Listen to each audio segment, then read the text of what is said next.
মন্ত্রীদের যখন আন্তর্জাতিক অপরাধ ট্রাইব্যুনালে তাদেরকে যখন হাজিরি করা হলো, কি সুন্দর জামায়াত ইনু সাহেব স্যার বলতেছে আপনারা আনন্দ করেন, খুশিতে থাকেন।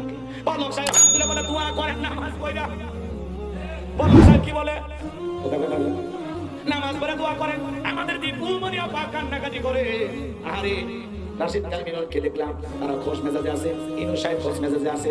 এমন সুন্দরভাবে তাদেরকে আদালতে হাজির করা হচ্ছে, মনে হয় এই দুনিয়ার সবচেয়ে সম্মানিত মানুষেরা এই মাত্র বিমান থেকে নেমে সম্বর্ধনা পাচ্ছে। কথা বলেন না কেন? আলেমদেরকে যখন জেলখানায় নেওয়া হয়, আলেমদেরকে যখন আদালতে হাজির করা হতো, আলেমদের হাতে পায়ে ডান্ডা বেরি থাকতো। কথা বলে ঠিক কিনা? মাথায় হেলমেট থাকতো, হাতে পায়ে ডান্ডা বেরি পরায়া মনে হয় দুনিয়ার সবচাইতে বড় আসামিকে জেলখানায় থেকে বের করা হলো, আদালতে হাজির করা হলো। আলেমদেরকে আদালতে হাজির করার সময় হাতে পায়ে ডান্ডা বেরি ছিল। তাদের হাতে পায়ে ডান্ডা বেরি কেন নাই? তারা কি বাংলাদেশের সবচাইতে দামি মানুষ? তাদেরকে কেন এমন জামায়াত করা হচ্ছে আমরা বুঝি না। কথা বলে না কেন? আমরা বলতে চাই এদের মধ্যে যারা সত্যিকার অপরাধী, যাদের ইশারায় মানুষের রক্ত এই জমিনের উপরে পড়েছে, যারা দেশে কোটি কোটি টাকা বিদেশে বাজার করেছে, বিদেশে বাড়ি বানাইছে, সেই সমস্ত অপরাধীদের বিচার বাংলার আদালতে হবে। কথা বলে ঠিক কিনা? এই দুনিয়ার জমিনে যদি কোনো না কোনো কারো ইশারায় যদি পারো পেয়ে যায়, আল্লাহর আদালতে ওদের ছাড় হবে না। কথা বলে ঠিক কিনা? সব হাসতে হাসতে আদালতে হাজিরা দিতে গেছে। আর জেলখানার কথা কি বলবে? জেলখানায় টাকা পয়সা দিলে সব সুযোগ সুবিধাই পাওয়া যায়। কথা কেন? ওনাদের তো টাকার অভাব নাই, মনে হয় সুযোগ সুবিধা পাচ্ছে টাকার বিনিময়ে। কথা বলে ঠিক কিনা? যারা এত বছর জুলুম করেছে, অত্যাচার করেছে, আজকে তারা হাসি মুখে আদালতে। দায়িত্ব আমাদের, তাদেরকে ভালো রাখার দায়িত্ব। ঠিক আছে, এদেশের যারা বর্তমান দায়িত্ব পালন করতেছে এরা তো মানুষ না, সব আল্লাহর ফেরেশতা। কথা বলেন না, রাগ করেন না। আলেমদের সাথে আপনারা কি ব্যবহার করেছেন এখনো জাতির মানুষ ভুলে যায় না। আমাদের শিশু বক্তা রফিকুল ইসলাম মাদানিয়া হাতে পায়ে ডান্ডা বের কিভাবে আদালতে হাজির করা হতো, মনে হয় পৃথিবীর সবচেয়ে বড় সন্ত্রাস। কথা বলেন না কেন? আর আজকে ইনি সাহেব আসতেছে, হাত নাড়াইতেছে, মানে এই মাত্র বিমান ল্যান্ড করেছে, ওনারা বিমান থেকে নামিয়ে জনগণকে সংবর্ধনা দিচ্ছে। হাই হাই ভাই ভাই, কথা বলেন, টাটা দিচ্ছে জনগণ। আর বলতেছে আনন্দ করেন, খুশি থাকে। আজকে আবার আরেকজন সাবেক মন্ত্রী ছিল কামরুল ইসলাম, নাম শোনেন নাই? উনি ওনাকে আজকে আবার আদালতে হাজির করা হয়েছে। উনি আবার বলতেছে এই দিন নয়, আরো দিন আছে। বেচারা, আমি দেখলাম একটু কার্টুন দেখতেছিল, হ্যাঁ, লঙ্গি টঙ্গি পরিয়া কি সুন্দর স্বামী একটু পরিবেশে ছিল। খামাখা ডিস্টার্ব করার দরকার কি? কথা বলে তারা আদালতে হাজির করা হয়েছে, সে আদালতে চিৎকার মেরে বলতেছে এই দিন নয়, আরো দিন আছে। আপনারা কি মনে করেছেন আমাদেরকে ধরবেন আর যা খুশি তাই বলবেন, মিথ্যা মামলা হামলা দিয়ে ফাঁসাবেন? আমরা কোনো অপরাধ করিনি। তাহলে চিন্তা করেন, ফেরেশতাদেরকে ধরার কোনো দরকার আছে?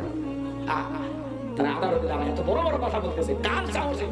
কে তাদেরকে শক্তি দিচ্ছে? কথা বলে ঠিক কিনা? আমরা বুঝতেছি না কেন জনগণের সাথে তামাশা করা হচ্ছে। কথা বলে ঠিক কিনা?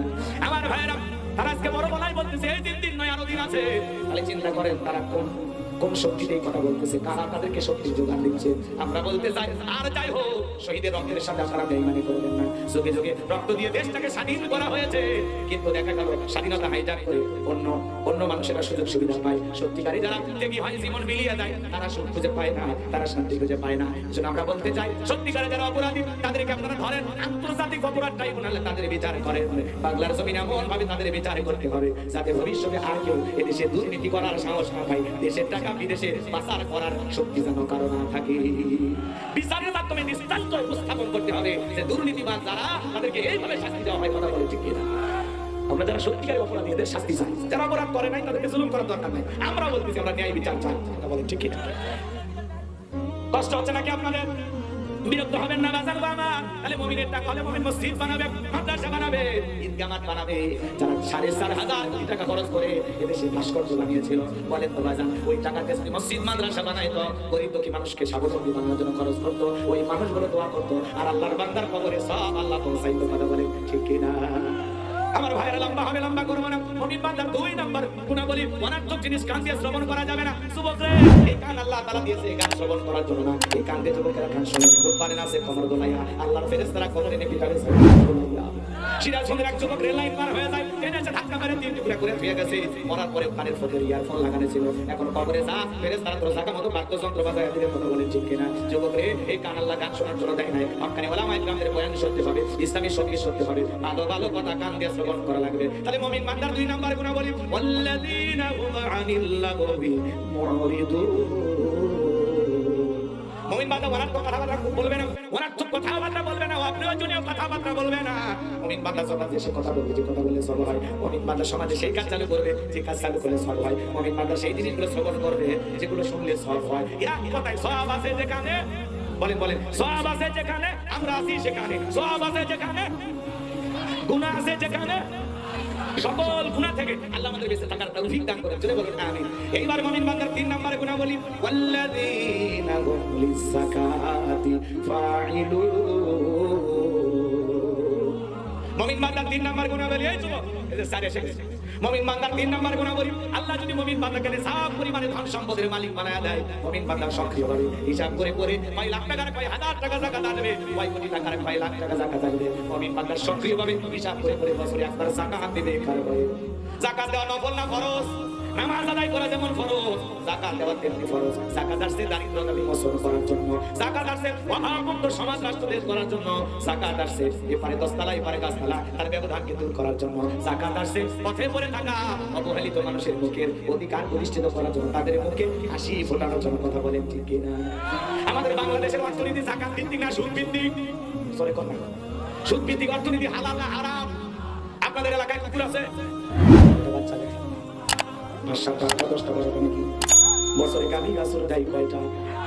এই গ্রামে যদি খোঁজা হয় কুকুর 200 পাওয়া যাবে, কিন্তু গাভী 200 পাওয়া যাবে কিনা?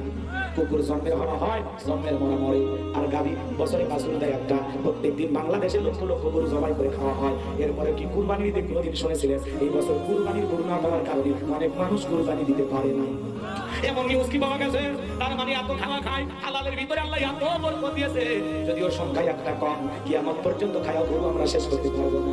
কিন্তু কুকুরের সংখ্যা দেখেন একবারে বাচ্চা 10টা দেয়, কিন্তু জন্মের হওয়া হয়, জন্মের মরা মরে। এই কথার দ্বারা কি বুঝাইলেন হুজুর? হালালে বরকত আছে, হারামে কোনো বরকত নাই। এই দেশের অর্থনীতি হলো সুদ ভিত্তিক। এই সুদ ভিত্তিক অর্থনীতি দিয়ে বাংলাদেশকে দারিদ্র মুক্ত করা সম্ভব নয়। যারা মাথা পিছু আয় দেখায়, ওই ঘোড়াটি মায় দেখায় কোনো লাভ নাই। বাংলাদেশকে যদি দারিদ্র মুক্ত করতে চান তাহলে যাকাত ভিত্তিক অর্থনীতি চালু করা লাগবে। যাকাত ভিত্তিক অর্থনীতি চালু করে একটা যাকাত মন্ত্রণালয় চালু করা লাগবে। আর এই যাকাত মন্ত্রণালয়ের দায়িত্ব এদেশের বিজ্ঞ ইসলামিক স্কলার আলেমদের কাছে দেওয়া লাগবে।